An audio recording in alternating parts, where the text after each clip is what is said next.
एक बार फिर स्वागत है आप सभी का अपने यूट्यूब चैनल पर। तो आज की वीडियो में हम चर्चा करेंगे चौधरी चरण सिंह विश्वविद्यालय मेरठ से विज्ञप्ति के बारे में, या फिर कल जो सूचना आई है उस संबंध में हम यहाँ पर जानेंगे। तो देख लेते हैं क्या लिखा है इन्होंने कि जंतु विज्ञान विषय की RAC यानी कि DRC दिनांक 15 फरवरी 2025 में प्रस्तावित की गई है। तो जिन स्टूडेंट का कोर्स वर्क चल रहा है जंतु विज्ञान से, तो अब उनकी क्या है, RAC होनी है या फिर कह लें DRC होनी है। ठीक है, तो जैसा कि हमने इससे पहले जो वीडियो आपको बनाई थी कॉमर्स की, तो बोला ही था कि एक एक करके आपको सब्जेक्ट वाइज क्या है नोटिस देखने को मिलेंगे RAC से संबंधित। तो आप लोग अभी से ही तैयार रहें, आपकी जो सिनॉप्सिस है, ठीक है, उसको तैयार करके रखें। प्लस जो आपके सुपरवाइज़र हैं, है ना, तो उनका जो एक तरह से कहें क्या वो आपको PhD कराएंगे नहीं कराएंगे, है ना, तो सुपरवाइजर से आप लोग अभी से ही अपने टॉपिक को डिस्कस कीजिए।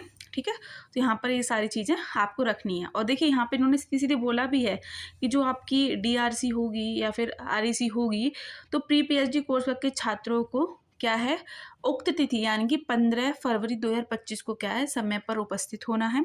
ठीक, जिसमें आपको छात्र अपने विषय के टॉपिक से संबंधित 500 शब्दों का सारांश, यानी कि जो आप टॉपिक लेंगे जिस पर आप थीसिस लिखेंगे, तो सिनॉप्सिस आपको ले जानी है। साथ में ही सुपरवाइज़र का नाम, यानी कि किस सुपरवाइज़र के अंडर में आप करेंगे, ठीक है, और उनका सहमति पत्र ये होना आवश्यक है।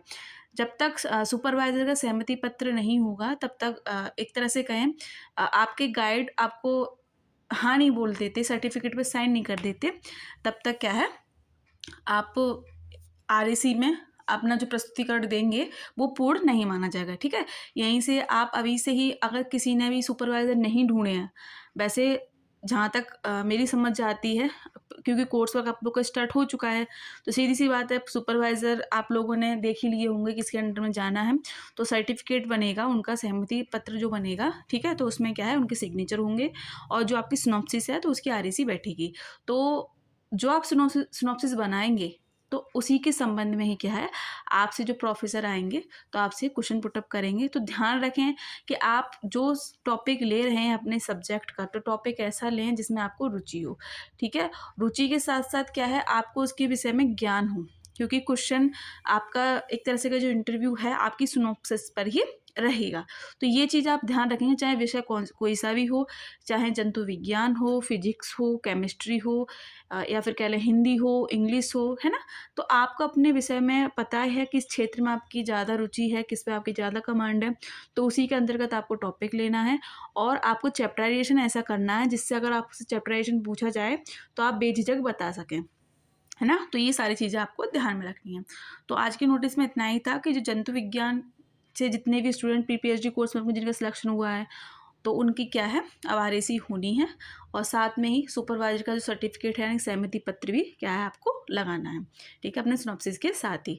ठीक, तो यही नोटिस था। साथ में ही हम देखेंगे, देखिए चौधरी चरण सिंह विश्वविद्यालय हो या फिर डॉक्टर भीमराव अम्बेडकर विश्वविद्यालय हो, कानपुर यूनिवर्सिटी हो, तो जितने भी यूनिवर्सिटी हैं जहाँ पर भी PhD के आपने नोटिफिकेशन देखे होंगे, हमने चाहे बिहार क्षेत्र की हो या पश्चिम बंगाल क्षेत्र की हो, जिन जिन पर हमारी नज़र जाती है तो उसकी नोटिफिकेशन आपको दी जाती है।